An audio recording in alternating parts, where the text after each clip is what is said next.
Hi, everyone. Back with another episode of With Love Soleil. Today, I want to kind of start a conversation around protecting your energy as kind of the larger theme. This theme came in specifically from Laura, so thank you, Laura, and kind of a question around how, as an empath or a highly sensitive person, do you sort of keep yourself from being chewed up by a world with energy vampires and narcissists and all these kind of archetypes that siphon your energy, and where it is super common that the empath gets sort of drained by a non-supportive world. And so there's so many ways I could take this conversation. I'm just going to touch on a couple of them today and then maybe do a few more videos to answer this question, because I think it's really important, because I do believe sincerely that the highly sensitive person is the leader of consciousness in a very new way, because they are integrating the 5D, if you will, or the multidimensional reality that is also present parallel to the 3D material reality. And that the code and the key for the highly sensitive person to exist in this world ultimately is embodiment, meaning that you sort of straddle the world, you straddle the 3D and the 5D. So you don't live only in the 5D in that kind of like spiritual bypass zone, and you're not only in the 3D, totally missing the space between, essentially, which is most of the world right now. But that's okay, because that's why we're the leaders of what comes next. However, it is also true in the empath reality, or the highly sensitive reality, that a lot of people struggle with it because this world doesn't teach you about it. This world has a unfortunate tendency to siphon energy from the big energy people and from the sensitive people. And so we end up kind of bruised and battered by this world because we don't know how to protect our energy and to keep ourselves from being sort of a victim to a world that doesn't know about this yet, and who we're trying to teach them, and yet we're the ones kind of often scorned by it. So for me, a thing that really helped, and it's minor, but it just made a difference in how I was relating to these archetypes, was to retire the empath and to really take on being a highly sensitive person. And I really do encourage that, if that resonates with you, because I think the empath just has this sort of unskilled theme to them, that they feel like they owe the world their energy, or they always have to kind of match energy or hold space constantly, or feed themselves out in some way, or babysit and manage, like all the ways that the energy sensitive empath relates specifically to the other people. That when you collapse that, you don't have any of that anymore. And I think that that's what causes us the most problems, and why it feels like it can be a blessing and a curse, so to speak, to be an empath in this world. Because in a way, we end up just leaking our own power, being chewed up by the people who are constantly siphoning our energy. Like, we come home just tired and tattered because we've just fed the world, and we're sponges and we're sensitive, we're feeling all the things. And it doesn't have to be that way. It literally does not have to be that way. The more you use those gifts, the gift of empathy or high sensitivity, skillfully, the more it becomes a superpower. And that, to me, was why I'm like, I'm not even going to entertain the empath archetype anymore. I'm going to just call myself a highly sensitive person. And that really works for me, because it was the shift from feeling like I owe the world anything, or I need to kind of complement a world that's lacking, or a low vibrational world, or a material world, or whatever, and be like the 5D, and instead just be the example of what it looks like to straddle both, and to exist both in your multidimensionality and in your material experience, in your human form. But that it doesn't mean let embodiment be what helps other people see what's possible, and what helps other people awaken, and not you just energetically trying to serve the whole world with a spoon, because then you just end up exhausted, and you end up leaking your power and mad at the world because it doesn't reciprocate you and it doesn't feed you back. And frankly, that's going to be a theme if you continue to consent to feeling like you owe the world yourself. And this shows up majorly for those who are highly sensitive people in specifically romantic relationships, of course, but all relationships generally. You may find yourself as the friend who's everybody calls to talk to, or kind of ends up being dumped on, or the friend who is the good listener and doesn't, feel like that's non-reciprocated for in your friendships, because you're the soft, good, safe, healing energy, and you've defined yourself as that, which means on some subconscious level, you're actually actively showing up in that way, because in your own definition of yourself, you're saying that that's how it needs to be for you to be who you are or to be a good person or whatever other themes that we tell ourselves as to why it means that we need to be babysitting people constantly energetically or hand holding energetically or in that kind of codependent like enmeshment, and you don't. Shocker. It's a big shocker. It really shocked me to realize like, oh, I just don't have to do that. I literally just don't have to do that. Because the other piece of this that's very common for the highly sensitive person is that we usually were built in with either, say, a parent or a family member otherwise, or someone in our very close familial circle that is kind of in the narcissistic frame or the energy vampire frame where we got to be their, you know, life source. And we were trained to think that that's how that should go, or we just didn't realize that that's not how that should go. And so, you know, especially having a narcissistic parent, anybody who has a narcissistic parent knows what I'm describing, that it's like you don't realize that you being a life source for your parent is like really not how that's meant to go. And then you start to, once you realize that and realize that dynamic exists, and then you start to look at all of the threads in your life of how that's created how you exist in the world and how you feel you owe people, or how you need to kind of supplement what people don't have or match energies when people are lower than you energetically for whatever reason, and you're in a higher vibrational state, like X, Y, and Z. So many threads of how we show up in our friendships, relationships, and otherwise come from how we relate to our parents. And so if you have a narcissistic parent and you know, many of you say, I hear me laugh at the word narcissist because it's kind of played out. And frankly, as far as I'm concerned, we all have narcissistic tendencies, but it's more of like, to me, the people who operate completely in their ego, meaning they're like kind of stuck at that stage of development where it's me and my, and they're only here to get their own needs met. And they're going to use whatever they need to use to meet their own needs. And then the ego's job is to protect itself and to meet its own needs. And I think the kind of poster child narcissist is the one who's just only seeking to do that. They're going to manipulate reality and live in a sort of delusional reality where they're the good guy and they've done it right and everything's here to serve them, and anybody else who disagrees with them is wrong. And you know, that's the poster child narcissist. It's like they just live from their ego. And again, we all have an ego, so on some level we all have threads of that theme where we live in our ego. And to me, it's not about killing your ego, because I don't even know that that's possible. I think it's more about integrating your ego so you're aware of meeting your own needs and you're aware of your desire to be seen in that way and what have you, and be seen in a good light. But that doesn't determine, that's not the only determining factor for how you operate in the world. So that's my little side note of how I sort of see the narcissist archetype. And I believe they're some of our best teachers, 1000%. If you're a highly sensitive person, if you're a multidimensional person, you don't live only in ego or only in the 3D, which the narcissist generally does, then those of us who straddle the line between 3D and 5D are like some of their, you know, some of their favorites, because we bring what they don't have. We supplement what they don't have. And so again, that's why, in fact, there's a belief that especially when you have a parent like this, or a challenging parent or family member, the belief is that they're some of our best friends on a soul plane, because they agreed to serve as the master teacher of this lifetime to make sure that we overcome the challenges and lessons that they present to us from the very beginning. So I think it's a nice way to kind of reframe it, because it can be easy to like be dissatisfied with them and see them as just our biggest lesson, our biggest obstacle. And instead just a master teacher. They are absolutely a master teacher. And it's so rewarding to see progress in your relationship with these kinds of people, because it really reflects how far you've come and how you're relating to your own energy and how much you're saying no now and holding boundaries, which is usually not something that happens in the empath narcissist dynamic.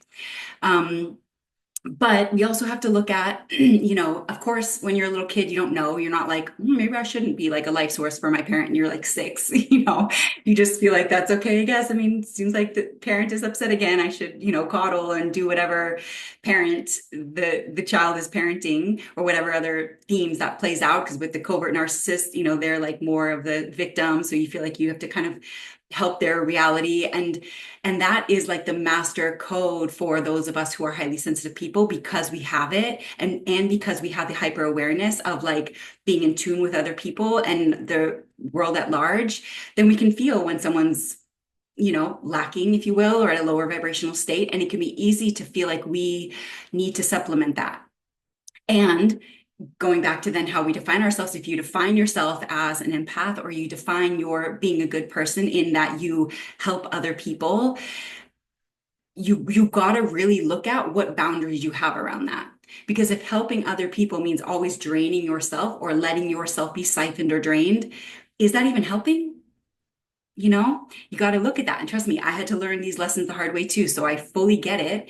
And that is why I shifted to the highly sensitive person, because that to me means I'm in my gifts, I'm multidimensionally aware, I'm present with other people, and I have the empathetic space for other people to exist in their own experience.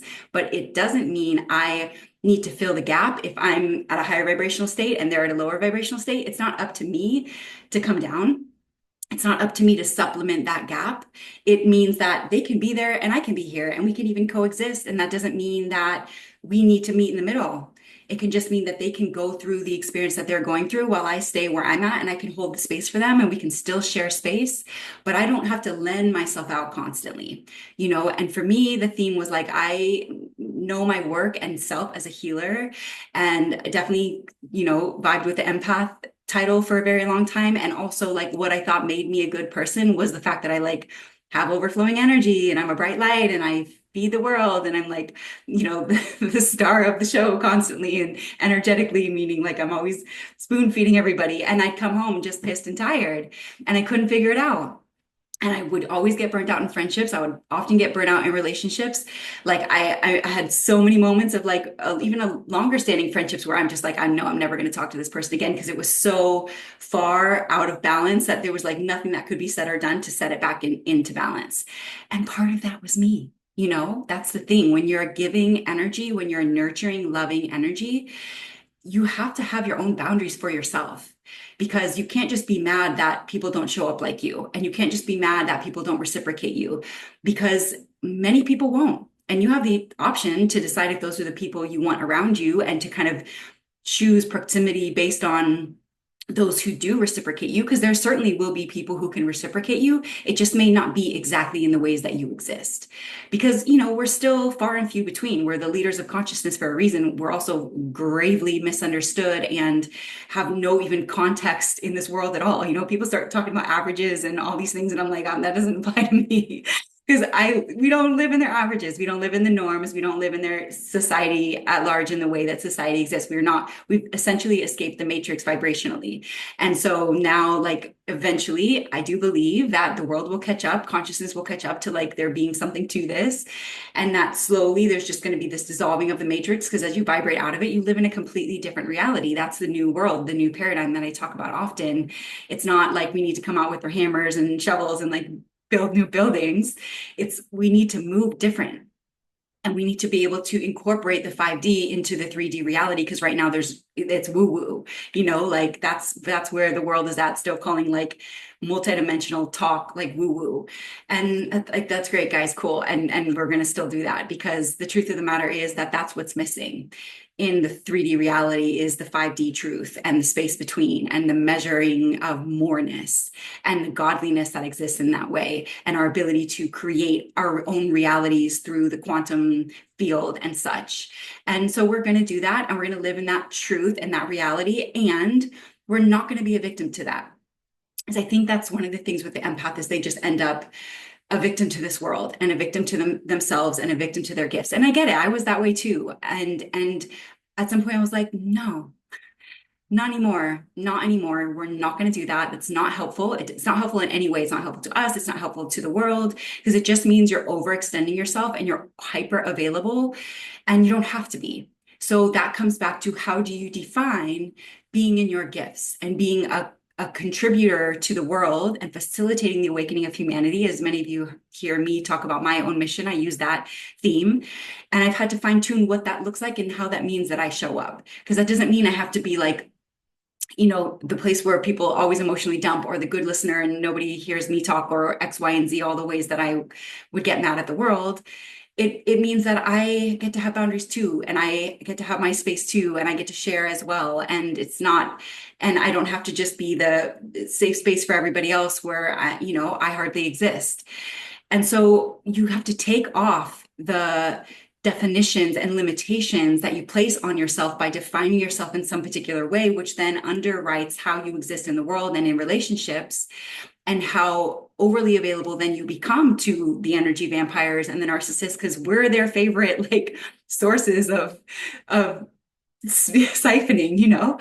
So the invitation here is to be present with how you're defining yourself and how that means you show up in the world and in relationships, and challenge any way that you feel like you have to overgive, and stop setting yourself up in that way to overgive and overextend and then be exhausted and taken from constantly, which means that sometimes you're sitting with someone and you're just in your own energy. Like, you don't always have to mesh with people. You don't always have to be like holding their hand energetically, like babysitting them, managing them, wondering what they're feeling or how's it going over there. Like, let them have their experience and stay in your experience.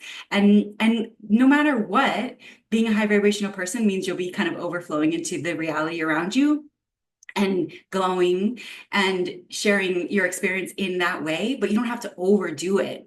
You don't have to take on this idea that you owe the world yourself, and you have to, this sort of martyr syndrome of like self-sacrificing to help the world awaken. Like, no, because we self-sacrifice enough by like putting in the work and doing the things that most people are not doing, and sitting in the fire of self-mastery and fine-tuning ourselves energetically and mastering ourselves. Like, that's enough. That's enough. And doesn't mean then we have to go out into the world and do more. And no, we just get to exist and exist as the example and as the embodiment of what's possible. So for my fellow highly sensitive people, I really invite you to step into a season of like hyper awareness of how you're relating to people and how you're giving your energy, and like let go of any ways that you give big and expect people or things to give big back to you, because often that's where we mess ourselves up too, is our own expectations, or thinking everybody operates like we do, or X, Y, and Z, and in that there's the expectation of reciprocity that is not being met, which in essence ends up draining us. So expectations are a big one. If constantly ask yourself, if I don't get anything back from this exchange or this amount of giving, am I going to still feel okay about that? Don't set yourself up with too high expectations, because that's a big one. Stop leaking your power by feeling like you have to always enmesh with people, or always be in their energy, or always babysitting them, or X, Y, and Z. Like, call your energy back. You can feel like it'll feel like you're withdrawing, and it'll feel very withdrawn at first if this is not what you're used to, but it's actually very okay. We do not always have to be enmeshed with the world. Like I feel like the empath has taken on this sort of codependent tendency to feel like we need to like lock in and enmesh with the world and then give the world our good vibes. Like, we're going to give the world our good vibes no matter what. And it doesn't mean you have to just be always output churning. You can sometimes let life give back to you. And sometimes life can't even give back to you until you're a bit more withdrawn and in your own energy and like in your center and in your peace, and letting things come to you, instead of just feeling like you're in this sort of the Jesus code of like giving constantly, martyrdom. And then also just shifting the framework of what it means to be a highly sensitive person, because 1000% it is a supernatural gift. And we're still learning that, because the world doesn't teach us that. Our parents, my mom did, God bless her, thank God for her, because anyways, I was very blessed with a mother who did teach me that, but I would imagine that's rare. And we don't have a lot of like people who are talking about this and leading in this way. So it just feels like we have to like do it experientially. And I think the shift is from feeding out to just embodying the thing. And when it's appropriate and when it's nice and it feels good to you, or loving, or whatever it is, and you want to give out your energy in that way, by all means do that. But that doesn't need to be your like home frequency. It doesn't need to be your baseline programming and how you relate to other people that you're just always, always, always feeding out, because you have to be given back to. It's like you're actually not utilizing the laws of the universe if you're always in output, frankly, always in your masculine, because that's like the masculine is the output, the feminine is like the calling back in. And we're meant to be in both. We're meant to master the law of, giving and receiving by giving some and also receiving some, and letting there be an equal exchange there. But only we can kind of fine tune the faucet of output and the like void, if you will, of where we can be given back to. So be really aware of how you're defining yourself in so many different ways and how that means you show up in the world, and is that supportive of you. And maybe it was for a season, and it can be really hard to like let go of the grip of how we identify, because we're that's how we think we are. So it's like, oh, okay, wait, if I'm not that, then what am I? And for me, it's been a major shift from like I still do healing work, but it doesn't mean I need to be the healer in all of my friendships, And I am less like defining myself as a healer, because I found that that was like one of these things for me where I was doing that all the time, even when I didn't need to be doing that, into just like the goddess, my own archetype of this existence, and ever shifting and ever evolving and ever changing. So there are very few things that I even like define myself as, because I want things to shift and change so I can continue to fine tune into feeling like I'm solid and I'm holding my own boundaries and I'm in my power, and also serving the world in the highest way that I possibly can without self-sacrificing constantly. Sometimes I still absolutely do self-sacrifice, and I think there's a level to that still feels okay to me for now. Because it doesn't mean don't ever self-sacrifice. It just means that you don't always, that doesn't have to be your baseline programming. So let's look at how we're defining ourselves. Let's look at how we're showing up in the world. Let's change from feeling like we need to like kid glove a lost world, a fallen society, and just say, you know what? Me building the world and building the new world means just embodying things different, talking things differently, sharing new context, new language, living things out in a totally different way. I don't relate to the average person because I don't live in that same reality, and I don't prioritize the same things, and I don't frankly care about what's happening in the matrix that much. I'm sort of somewhat present with what's going on, mostly because I still have family members who like to talk about it, let them talk, and I hear, and that's my news update. And otherwise, I just keep it moving, knowing that I'm like blazing a new trail, and I don't expect people to understand. I don't expect people to keep up with me necessarily, but I do know that I no longer want to like leak my power by feeling like I have to like take the whole world with me in my backpack. And instead, I'm just going to embody something different, and let that be good for me too. I definitely got into the season of feeling mad at the world and feeling not reciprocated for. And I know a lot of people feel that way, and especially those who have had, family members say, or other type of energy vampires, that they felt like have just taken from them. But you get to decide from now on how you show up in the world, how you show up with those folks. I mean, there's some of your final bosses, the best teachers, because when you change how you relate to them, you change completely how you relate to the world. So don't let any way that you define yourself be something that keeps you out of your power. I think that's a really humbling thing to look at and to explore in how you're showing up and how you're defining yourself and what that means in your relationships, so that you're like, no parts of you like slip past you when you're existing with other people. So if you have moments where you just don't have it, but you're with other people, call your energy in. It's fine. And if, even when you do have it, you could still call your energy in. You still don't have to be lent out constantly. And I think that's going to be a massive shift in taking power back. Because on some level, those of us who've had that coding of lending our energy out and our presence out constantly, we're like feeding what we don't want, because it doesn't help them necessarily. It helps them for like, it's like a sugar high for a second. You're like, wow, this feels great, because you just gave them that like little boost, but it's not sustainable. So the better thing to do, it's not giving the man a fish, it's teaching the man how to fish, is to teach the people how to fish for themselves, so that we don't have to be lent out as the sugar high of reality. And instead they can like, they've got something going on. I want to learn how she does what she does. And I'm like, I got a YouTube channel for that, baby. And that's what we can do as leaders of the new. is show and through our own experiences and through our own aliveness, but not owe the world ourselves or what we've learned, and only in the level that it's appropriate and it's healthy for both us and for them. So I'm going to give you that today. I'm going to keep kind of running working this code with you guys because I know it's really important. I think it's a massive shift in kind of reclaiming power in this way. But I wanted to just kind of start there as an entryway into this conversation and see what you guys think and what questions you have, how you're feeling, that kind of stuff. So let me know. Also, my little shameless plug. I spoke last time about soulful remedies. Here's my hair, nails, and skin formula. Got my vitamin C here. For my fellas, the men's tea formula I've heard really good things about. Um, and all the things, I'm loving all the products personally, and I feel like we're going to just keep evolving this thing and keep adding to it and keep getting bigger and bigger and bigger. So let me know if you guys want to see anything or if you have any questions about any of the products or anything like that. And thank you all sincerely for those who have supported so far. It's been absolutely amazing and thrilling for me to kind of birth this into the world. So thank you, thank you, thank you for your support here, for your support there, for your support always. I really love you guys. I'm really honored to be on this path with all of you, and I look forward to see where we take this. Okay, see you soon.